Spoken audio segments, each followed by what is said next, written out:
mudando de assunto, a temperatura da Terra ficou 0,69 graus maior em 2014 e passou o recorde anterior de 2010. Até mesmo os cientistas ficaram surpresos com o aumento do calor. Sobre esse assunto, eu converso agora com o climatologista Leandro Zandonade. Muito obrigada pela sua participação aqui no nosso programa. Eu que agradeço, Daniela. Uma boa tarde. Boa tarde. Boa tarde a todos. Leandro, o que causou tanto calor? Bom, as pessoas vêm reclamando muito, né, do calor nos últimos anos, aí principalmente o ano passado, esse ano também tem feito bastante calor nesse verão. A questão é que nós temos um sistema de alta pressão atuando sobre toda a região sudeste e boa parte da região sul.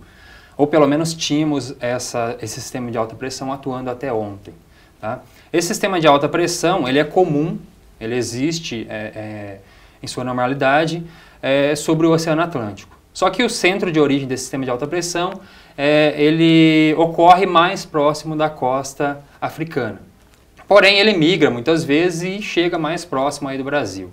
O que tem acontecido nos últimos dias desse ano e também no ano passado é que esse sistema de alta pressão ele está com uma pressão acima do que é comum a gente perceber. Tá? Ele está muito intenso e muito mais próximo da costa brasileira do que o normal. Esse sistema de alta pressão ele faz com que nós tenhamos uma barreira que impeça a entrada de massas de ar que tragam chuvas. Não só chuvas que vêm do sul, provindas da massa de ar fria, né, junto com as frentes frias, mas também da massa de ar que vem da Amazônia, trazendo as chuvas da Amazônia. Então há um barramento em função dessa massa de alta pressão que faz com que nós tenhamos então um teor de chuva, um índice de chuva abaixo do normal e também um calor acima do normal. Por quê? Porque esse sistema de alta pressão ele faz com que os ventos da alta atmosfera desçam em direção à superfície. Esses ventos, então, eles têm o sentido contrário do processo que originaria, então, as nuvens. E, no caso, originariam, então, as chuvas. Então, ele inibe a formação de nuvens e inibe também a formação de chuva.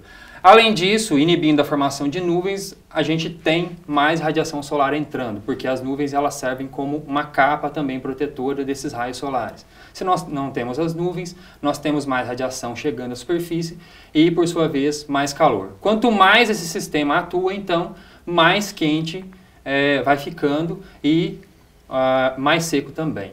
Em comparação com outros anos, Leandro, isso não aconteceu? Ou era mais ameno? Sim, sim. Ao longo da história de todos os registros já ocorreram outros eventos extremos de seca e de calor também. Tá? O que se acredita hoje é que esse evento que tem acontecido principalmente em 2014 e 2015 esteja ligado à oscilação decadal do Pacífico. O que seria a oscilação decadal do Pacífico? É uma oscilação que acontece nas águas do Pacífico em termos de temperatura. Tanto para mais quanto para menos. Ela pode oscilar para mais e pode oscilar para menos. Tá? Isso interfere de maneira geral na atmosfera do globo terrestre. Tá? A atmosfera e a água dos oceanos têm uma relação bastante íntima. Então, qualquer modificação nas águas dos oceanos vai interferir na dinâmica geral do clima do globo terrestre. Então, acredita-se que, em função dessa oscilação decadal do Pacífico, que ela tem uma variação aí em torno de 20 a 30 anos de duração, tá? Ela esteja acarretando todo esse problema. E deve continuar? Por enquanto, sim. Janeiro já foi mais quente do que a média. A chuva também esteve abaixo da média dos últimos 30 anos. O mês de fevereiro tende também a seguir quente.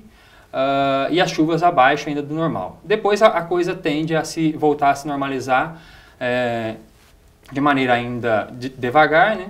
Mas depois, conforme a gente vai chegando para o final do verão, vai avançando para o final do verão e início do outono, a coisa vai voltando ao normal, as temperaturas vão minimizando, vão se tornando mais amenas, e aí a tendência é que a gente tenha a temperatura um pouco mais baixa. Mas essa oscilação decadal que eu estava dizendo, do Pacífico, a tendência é que ela dure ainda para o ano de 2015 e talvez até para o ano de 2016. Tá? Então a previsão é essa, de finalização dessa fase negativa dessa oscilação das águas do Pacífico, e depois a gente entre novamente numa fase positiva. Aí provavelmente a gente tenha uma situação inversa ao que está acontecendo agora. A temperatura volte a se normalizar ou a ficar até um pouco abaixo. Tá? E a tendência para esses próximos anos, que você falou que vai continuar assim, é que as temperaturas aumentem ainda mais? Ou se estabilizem assim? Já está um calorão, né? É difícil, Daniela, a gente afirmar isso, com certeza. Tá? Porque quanto mais longo o período de previsão, mais difícil e mais incerto para a gente fazer uma previsão. Tá? Para você ter uma ideia, as previsões hoje, com toda a tecnologia que se tem voltada para o clima, para o estudo do clima, as previsões elas têm uma certeza maior de no máximo 7 a 10 dias. Não passa disso. Passou disso já começa a ficar uma incerteza muito grande. Agora você imagine uma previsão para 1, 2, 3 anos. Claro. Tá? Então as análises que se fazem, principalmente a esses grandes fenômenos, como é a oscilação decadal do Pacífico, que tem durações longas, como eu já disse, de 20, 25, 30 anos, elas são feitas através de acompanhamentos e se sabe quando elas se iniciam e quando elas terminam. Tá? Então a gente está entrando numa fase de finalização dessa oscilação negativa das águas do Pacífico. Tá? A partir daí já se sabe que ela vai se reverter, vai entrar numa fase de normalidade, depois ela se inverte e passa para uma fase positiva. Mas a gente não pode afirmar com certeza quando é que isso vai terminar e quando é que isso vai começar. Existe uma estimativa, mas certeza a gente nunca tem. Você deixou bem claro, né, que são previsões, São né? previsões. Até o pessoal de casa não entende muito isso quando a moça do tempo ou o meteorologista diz o que deve acontecer. Exato. Né? Por que às vezes não se realiza aquilo que é o previsto, Leandro? Você diz no sentido de... No sentido de alguém passar a previsão, que caso amanhã vai chover, e aí não chove. Exato. Pelo aquilo que eu disse, dependendo do sistema que está atuando, ele é muito instável.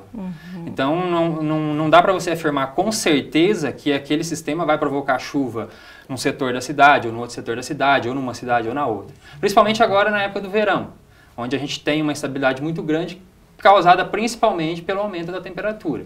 Ou seja, você tem temperaturas elevadas, alguns pontos são mais quentes do que outros, e nesses pontos mais quentes você tem um processo evaporativo maior. Ali você tem uma tendência de que haja formação de nuvens, uma tendência mais elevada, porém não é possível afirmar com certeza onde estão ocorrendo esses centros de alta e baixa pressão que vão dar origem... A culpa não é do apresentador do tempo, nem do meteorologista. Não, de maneira alguma. É bastante difícil mesmo a gente trabalhar com previsão do tempo. Complicado, né? Leandro, muito obrigada pela sua participação aqui no nosso programa. Eu que agradeço.